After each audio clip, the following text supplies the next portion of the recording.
I am excited about this video because I'm going to give you 13 grade 9 ideas about an inspector calls, so you will be able to answer any question. 13, lucky for some. We start off with the fact that this is an anti-war play more than it is an anti-capitalist play or an anti-social hierarchy play. Let me explain. When Berling calls himself a hard-headed man of business, he is echoing an accusation made by the Prime Minister, Sir Stanley Baldwin, about those men, those businessmen who profiteered from the First World War. Priestley is making a direct connection between capitalist exploitation and the impulse to go to war in the first place. Priestley links that to Berling's ignorance. The Germans don't want war. So he's suggesting that a capitalist perspective is an ignorant perspective. Most people use the Titanic quote to prove that, but that's limited. The Titanic wasn't actually that important an event compared to 2 world wars. The next message, of course, is about social responsibility. This won't be a surprise to you. And the quotation that you're going to latch onto is a man has to look after himself. But the grade 9 idea about that is that this is the moment that summons the inspector. And this acts as a kind of supernatural incantation that makes the inspector suddenly appear. It gives us the idea that he's there to teach a lesson about social responsibility. But now we realise the point about social responsibility is about taking care of others. Priestley is subtly suggesting that if we had a socialist government, we would not have gone to war in the first place. We would have cared more about people. And that caring more about people is a message that's going to recur constantly throughout the play. Next, we have the supernatural tradition. So Priestley is writing following on from great authors like Charles Dickens. Everyone in his audience would have read A Christmas Carol. They would all have been familiar with the idea that ghosts come to teach a didactic lesson to someone who needs to learn social responsibility, Scrooge. And that is an exact parallel to the Berlings. They have to learn social responsibility, and the ghost is going to teach them. Priestley doesn't necessarily want us to believe that the inspector is a ghost. He introduces it as a possibility because it links to this idea of the inspector being a teacher delivering Priestley's message. This obviously is why he's called Inspector Ghoul.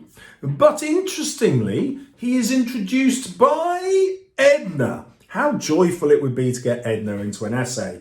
Edna, of course, represents the working classes, and she is the one who spots first that he might not be a real inspector. She says, he says his name's Inspector Ghoul.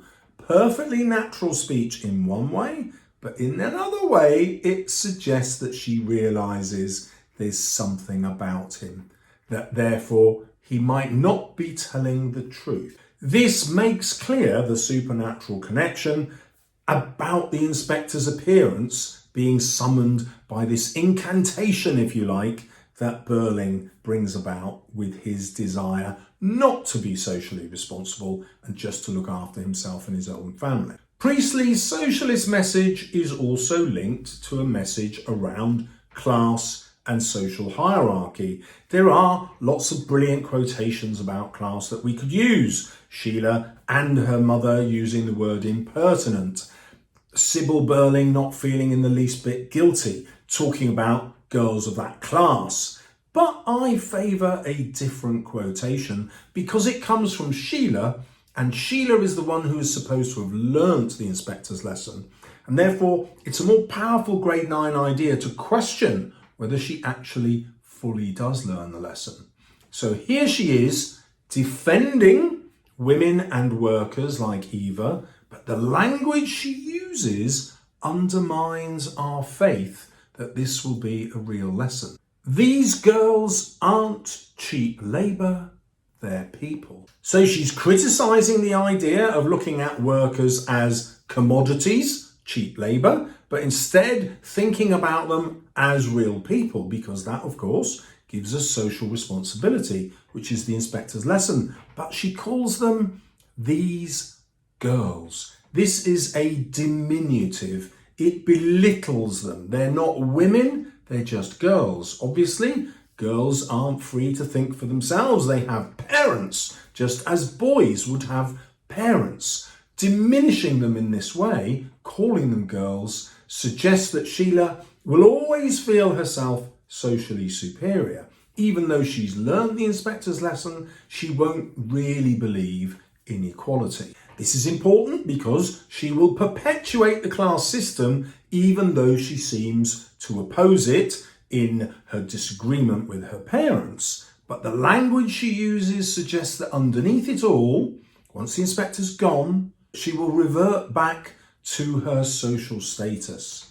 The next grade 9 idea is that the capitalists are actually criminals. Now you can easily justify that with that wonderful quotation from the inspector when he says, there isn't that much difference as you think, to Gerald, who says that we're respectable citizens, not criminals. However, there is an actual crime that Croft and Burlings are engaged in. The crime is that they have formed a cartel. This is illegal because it undermines the capitalist system. The idea in the capitalist system is that there is a free market. So you, as an employee, can go and get the best job you can and get paid for your efforts. If you're good at your work, you might get paid more. And then if you're not being paid enough by one employer, you can move to another one who will pay you more. That's how the capitalist system is supposed to work fairly. However, when businesses collude on how much they pay their workers, it's no longer fair. So we take the Burling factory and the Croft factory, and they are by far the biggest employers in Brumley. And if they agree between themselves on what they're going to pay people, then they can depress wages, because if you're not being paid enough at the Burlings, you can't just say, well, I'll head off to Crofts, because Crofts are paying the same low wages. And that's why cartels are illegal. And it's really clear that a cartel is what's being operated. And Eric tells us, what if she can't get a job? He points out to the inspector and to Burling and to Gerald that they're operating a cartel. Priestley is against this kind of profiteering. And again, remember, he's made that link between the hard-headed men of business who profited from the First World War. Capitalists inherently abuse their power to make profits. Priestley is also suggesting that the capitalist outlook also leads to other abuses of power, and he starts with male exploitation of women. He introduces Gerald, who comes up with a whole load of lies about how he just rescued Eva from an uncomfortable situation at the Palace Bar. We know, however, that the only reason for him to go to the Palace Bar is to seek out women that he can pay for sex. He sees Eva and thinks, oh, she's young and innocent. This is much better than the normal women I meet here, these hard-faced, doe-eyed women that he says he hates. But the quotation that you want to use is, it happened that a friend of mine let me have this nice little set of rooms while he went off to Canada. Now, this reveals his cynicism. From the moment he's given the keys to these rooms, he understands why his friend has given them to him. It's in order to put a woman in. He'll be able to have a mistress out of sight. It would be super cheap. He's not going to have to pay for prostitutes. He'll have somebody on tap, as it were, for 6 months. So we understand that this is a way that young rich men would have behaved. What's so cynical about this isn't so much having a mistress, it's the fact that Eva is completely disposable as soon as the friend comes back from Canada. And this is partly going to contribute to our unease at the end when we have to consider whether Sheila will get back with Gerald or not. Stay tuned for that.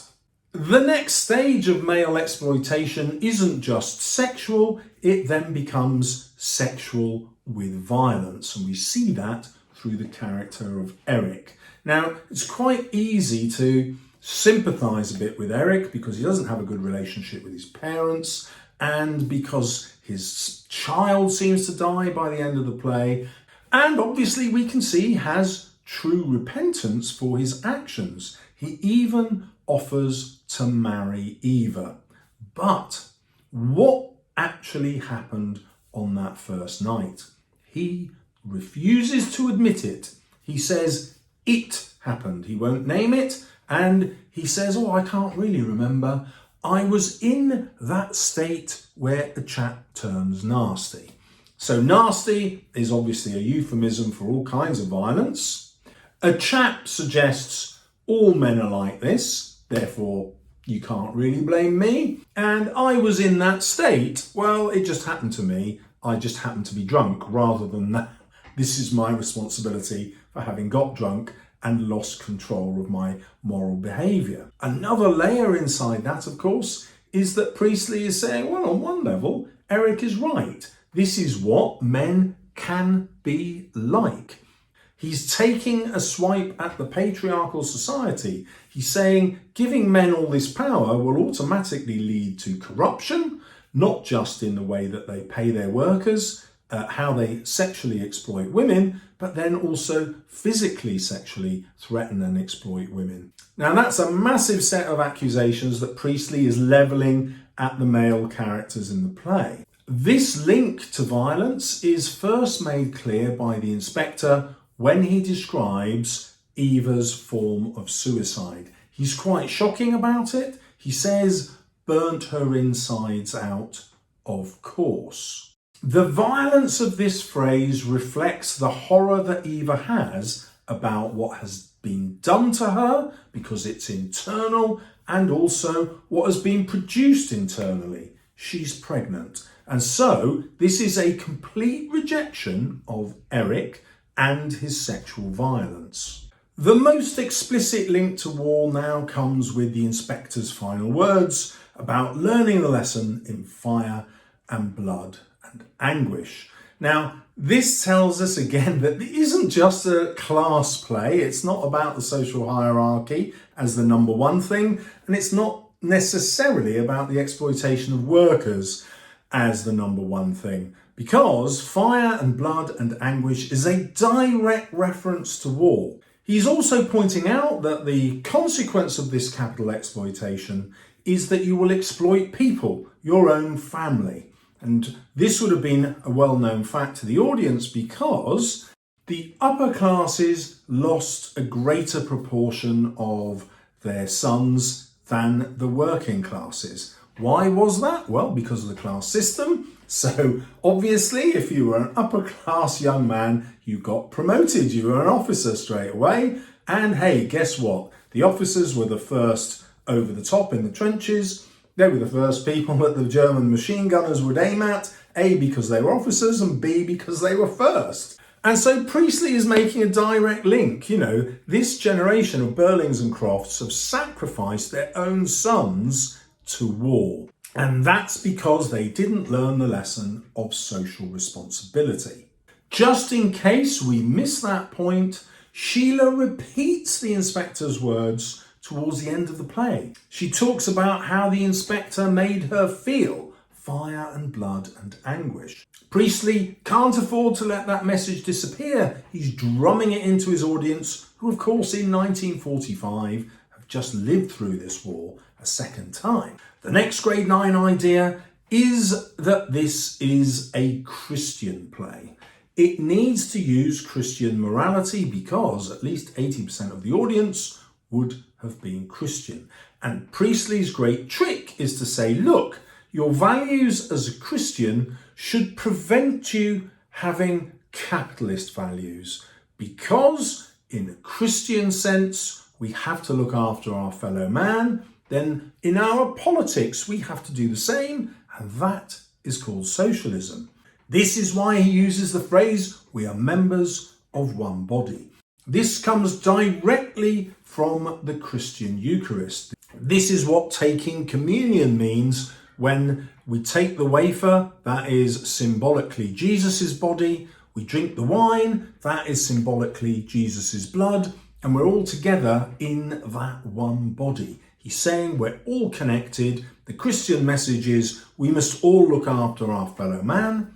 That's the socialist message. So 80% of the audience, as good Christians, you must vote for a Labour government. The other way that he makes this a Christian play is that he takes the idea of the Christian morality play. These were the first kinds of plays performed in the country, and they were performed by the church in order to deliver Christian teaching. In morality plays, characters weren't real individual people. They instead represented virtues and vices or sins. And in Inspector Calls, each character represents at least one sin. So we have greed and we've got lust, envy, pride. You can match up each character to each of those sins. Or you can do it in a simple sentence, which is Priestley links these characters to the original sins in order to convey how they are all responsible for Eva's death, and they are all responsible for the lack of social responsibility in their class. And then, of course, the Burlings and the Crofts represent the whole of the ruling classes. If they are all sinful, then we're going to link that to capitalism, and we're going to say the antidote, of course, social responsibility, socialism. The biggest grade 9 idea with any text is what happens at the end. The end is where all those loose threads are tied together and we find out the author's final views. So this is, congratulations by the way for getting to this stage in the video, because you're going to get even more value than everybody else. So the ending. Gerald says to Sheila, "What about this ring?" And she replies, "No, not yet, it's too soon, I must think." This introduces the very real possibility that Sheila, who is so on the inspector's side and so anti her parents and so anti Gerald's idea that this might have been lots of different girls and different photos and so on, she believes in the inspector, and yet she's not saying to Gerald, "It's never going to happen, I'm disgusted by you, we are never going to get married." No. She introduces the possibility that this marriage might still happen. And Priestley is pointing out that Sheila is a tragic figure. She's powerless. Having learnt the lesson, she can't do anything with it because as a woman, she doesn't have power. She doesn't have influence. In 1912, of course, women didn't have the vote. Now, he introduces that as a massive contrast to his 1945 audience, where every single woman has the vote, and every single woman could therefore choose not to marry Gerald because they could have had jobs, they could have found other ways to be independent. Not so in 1912. If Sheila doesn't marry Gerald, she ends up being totally dependent on her parents. And her only way out is to marry somebody. Well, she's not going to find anybody better than Gerald. That's Priestley's point. All these rich men are like that. I mean, look at what Eric is like. Much worse than Gerald, isn't he? You may have heard talk about the Inspector Calls being a time play. Priestley was obsessed with the idea of time, in particular, two possibilities. One was the idea that time kept repeating itself, and the other was that an individual could kind of go through their lives and repeat their own moments in time in order to behave differently. This, of course, is the plot of A Christmas Carol. Scrooge revisits moments in his own lifetime and is therefore able to transform and change. Time is therefore circular. Well, what leads to the next phone call and history repeating itself with another woman seems to have died and there's another inspector? It's this. What about this ring? These are the words that summon the telephone call. Ring, ring, ring, ring. I mean, it couldn't be more obvious. Just as Burling seems to have summoned our Inspector Gould with his words, now Gerald is summoning this new inspector. Priestley, writing in 1972, much later than the play, said the one thing that puzzles him is that audience don't ask the most important question, which is, who is the new inspector? We can rule it out being Inspector Gould because it's a telephone call and Inspector Gould just turned up on the doorstep. So who is the new inspector? Is he the actual police who are now coming to investigate an actual crime? Or is he now the voice of God, coming to punish them, having given them a chance to repent and they refused? Now God is sending his own representative? Or is it a symbol of the 1945 election? You are now being inspected, capitalist upper classes, and we're going to find you guilty, oust you, and bring in a socialist government. 3 interpretations, choose one that you like and run with it. Now you've got all those grade 9 ideas, you need to see how to put them in an essay. And so this video gives you a grade 9 essay on Sheila, who is 40% likely to come up in 2023. Be spooky if that came up now, wouldn't it?